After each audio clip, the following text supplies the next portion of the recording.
New Year's Eve, and here I am. Woke up regular time today, trying to treat today like a regular work day, and I I'm just feeling fragile this morning. I've got a lot of work to do. I've got two videos scripted that I've got to get done, but I also wanted to just spend some time with the family. So it's 10 o'clock. I'm 2 cups of coffee in, and so I guess I got to get going. I've been trying to get working on using my new iPad Pro. Second time I've bought the iPad Pro 13 M4. This is the problem. This is the problem that I have. I've buy and rebuy things because I sell them, and then I'm like, oh, I wish I hadn't done it. At any rate, um, I got to get more coffee and do a little journaling here in the iPad, and then I will get to those videos and hopefully be done by morning. In fact, I think I'm going to try and take care of one of those videos by driving to Starbucks to get myself a latte, just to get out of the house. I haven't been out of the house in 4 or 5 days. It's rainy, it's kind of cold here in Iowa, so that's what I'm going to do. A little bit of journaling, then go get a coffee and see where the day takes us.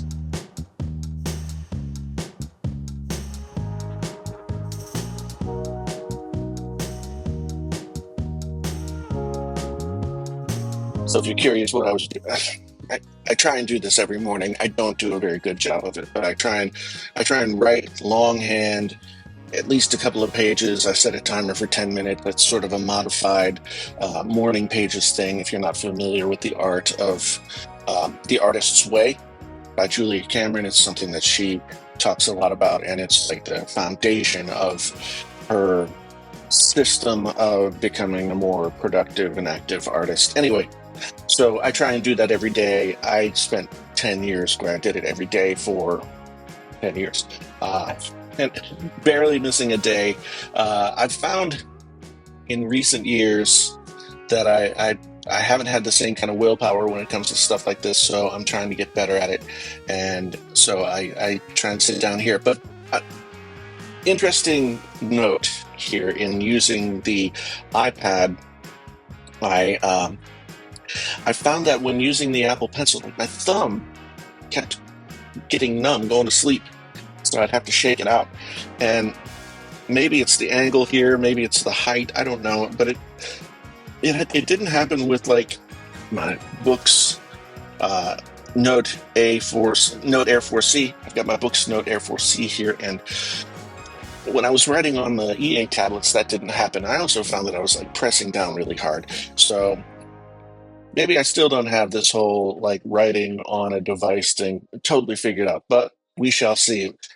Now, however, it's time for coffee, and I've got something that's been on my mind since I had a conversation with a former student of mine the other day that I want to talk about. Maybe we'll talk about that while we go get coffee. I spent yesterday trying to rearrange my studio. Well, the past couple of days, really. Um, I wanted to get my drums into like sort of a circle of creativity here, and so I've got this stuff here. And then this is my YouTube setup where I record everything that's talking head. And then, but my drums were like over here and not set up. And so I wanted to get them into the circle. So I got this smaller table out and got this stuff set up. But I don't know if it's working right. Okay, it is colder out here than I thought it would be. I think it's like 36 degrees or 34 degrees. Too cold. But I'm in the car. Ooh. You may notice that I'm in a different vehicle than the last time I had made a video in my vehicle, and that's because I have a different vehicle. So I bought the Volkswagen ID4. I drove it for a few months. I found that charging it in Cedar Rapids, Iowa was challenging because so many of the chargers were broken. and there weren't very many to begin with, and I had not put yet a level 2 charger in my house. So I just decided to, instead of spending the money on the level 2 charger, I actually was able to sell the ID4 for what I paid for it and get out from under it without any extra cost. So I bought this complete and total opposite vehicle, the Lexus GX460, which is a four-wheel drive, not all-wheel drive, four-wheel drive, body-on-frame SUV truck. Now, a lot of SUVs are built on car frames, and so they have a unibody thing going on. This is a four-wheel drive, body-on-frame truck, and big old V8 engine in it. It gets like 18 miles to the gallon, and it has a 23-gallon tank that you can only put premium gas in. So I went from spending no money on gas to spending a lot of money on gas. But I did kind of miss the truck that I had before, so I'm glad that I got this. This is the kind of vehicle that will drive forever, and I got it with about 80,000 miles on it. It's a 2017, and I will be able to drive it until I'm dead, probably. That's one of the good things about these Lexus/Toyotas, is they will run forever. This is a very simple vehicle in so many ways, but the crazy thing, this is a 2017.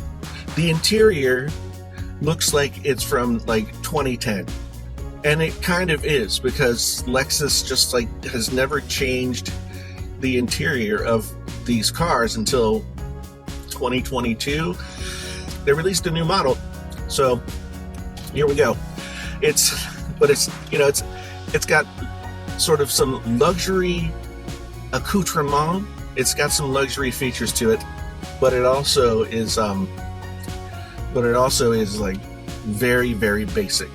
I didn't get the Mark Levinson sound system, which I really wanted, but when you're shopping for a used vehicle, you sort of have to do that weighing of the features kind of thing. So I ended up getting, the stereo in here is actually very good, but it's not Mark Levinson surround sound, blah, blah, blah, blah, blah. So anyway, got this new vehicle. Here we are, pulling into the Starbucks, and so what have I been thinking about?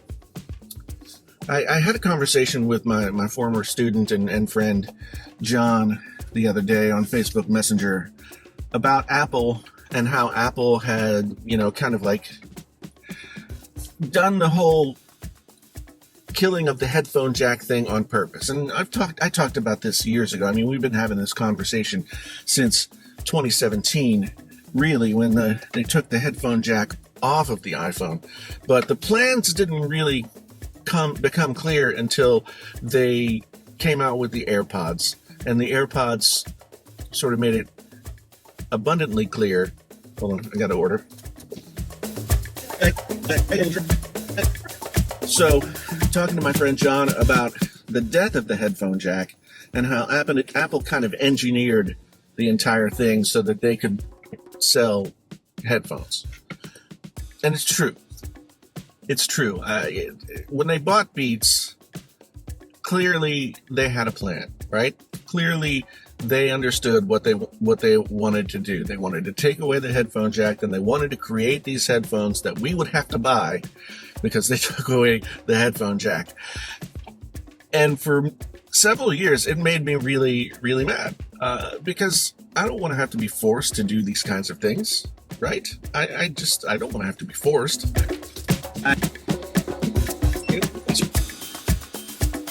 Now, don't get me wrong. I did not want the headphone jack to go away, and I love wired headphones and still do, but I need to make some confessions here in general. While I have many pairs of wired headphones, in the ensuing years, since the headphone jack went away on the iPhone and eventually went away on all of the other things out there, I have used my wired headphones less and less. I'll use them at the desk in the studio with my audio gear when I'm doing a video or when I'm doing a podcast. But even with videos, recently I've sort of checked the sound of the headphones, and then I've sort of checked the sound in the headphones and then not worn the headphones. And there's also the fact that the AirPods came out, and the original AirPods that came out were decent. They were better than almost all of the headphones that were out there at the time in terms of wireless headphones. I mean, I remember trying the first Samsung headphones, wireless headphones, and they were terrible. They wouldn't stay connected to each other. And if you put your phone in your left pocket, they would disconnect from the phone. It was not good. So the AirPods were a huge improvement over wireless headphones at the time. No longer did you have to futz with getting a wireless connection to stay connected and get into your settings menu and select the thing and all that kind of stuff. AirPods, by and large, had removed all of that. And then you got, an updated version of the original AirPods, and eventually you got the AirPods Pro, and then the AirPods Pro 2, and then you've got, the Beats headphones that took advantage of the AirPods technology with the H series chips. Actually, I think the Beats Studio 3s were either right before or at the same time as the original AirPods. They had the H1 chip in them. And maybe they were the first, or maybe they were in conjunction with the original AirPods. But over time, especially for me, when the AirPods Pro 2 came out, they sounded great. They worked flawlessly, switched between devices. Eventually, that whole thing was so seamless that you almost don't think about it. And the sound was really good. And, even up to recently, getting hearing aid functionality in the AirPods, I mean, it was just kind of an incredible thing. So my friend John was like, they forced us to do this. This makes me mad. And I get it. But at the same time, as I was reading this and as I was thinking back on my reaction to these things in the past and how I feel about it now, I see the advent of the AirPods and how that product has grown as a net gain for consumers. And in some ways, with the hearing aids and that kind of thing, I mean, $250 hearing aids is a pretty darn good deal when you consider that lots of audiologists bought prescription hearing aids are like $4,000 and $5,000. So a net benefit for the consumer. You get more features, you get good sound, etc., etc. I mean, who was it that ever said that you were supposed to get audiophile quality sound, pinprick precise, just pin drop preciseness with travel headphones? I think that there was a time where reaching a good level of audio reproduction with wireless headphones or even earbuds that were wired, like that was a deep downgrade from audiophile headphones. And in the time since wireless earbuds have become popular and have matured as a product, the difference between audiophile headphones and wireless earbuds, and wireless headphones for that matter, the gap between them in terms of sound quality is not nearly as wide as it once was. So I tried to think about how long has it been since I plugged a pair of wired headphones into anything but an audio interface that I was using with my recording gear. And the answer to that is a long time. I have lots of headphones that are just kind of sitting, hanging on a rack, just sort of sitting there not doing anything, looking nice or whatever. I've come to do this like complete 180 in a way about what I'm looking for and what actually constitutes good performance from a headphone. There'll always be a place for, wired, high-level, hi-fi, audiophile, whatever, audiophile, whatever you want to call it. There'll always be a place for those headphones, and they'll always be a step above what you can get. And there are many people who love to go down the rabbit hole of DACs and lossless and all that kind of thing. And in many ways, I'm doing that myself with my new Mac Mini Rune core server thingy.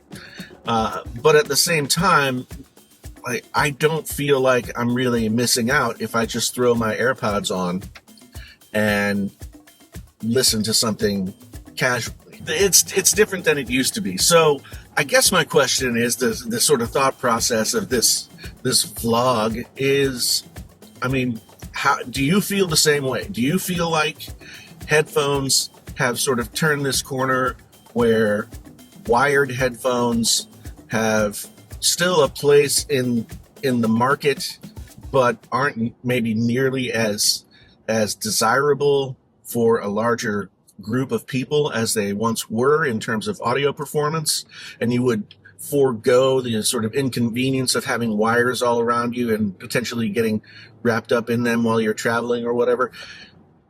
Has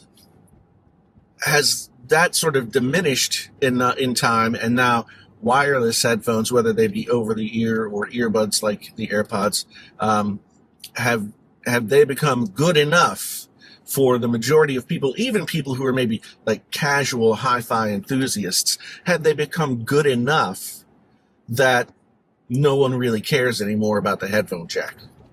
I know that I don't find myself missing the headphone jack, and in fact, like a lot of times, it's so much more convenient to just put a pair of earbuds that are going to connect to your device like that into your ears and go from there. So let me know what you think down in the comments. This is something that I didn't anticipate, but as I was having that conversation with John, it occurred to me that I'd kind of done a 180 on this, and whereas before I was all like, shaking my fist at the sky about the loss of the headphone jack, now I don't miss it anymore. And in fact, I think my experience with audio has gotten better mobile-wise with things like the AirPods Pro 2 and other wireless earbuds that are out there now. So let me know what you think. Let's have a boisterous discussion. But anyway, I'm driving around with no real destination in mind, just to be out of the house. Right now I'm going through Marion, Iowa. Marion Guns and Gold. Need cash? Pawn it. If you've never lived in the Midwest, it is a trip. I grew up in West Virginia, so I can't knock it because it's not unfamiliar to me. But yeah, it's different to be the kind of person that I am and be in the Midwest. So there's that. Like right now, I just hit a roundabout, and I never know how to do these roundabouts. So now I'm going in a direction I didn't anticipate. But so did this video. Until the next time, I'm out.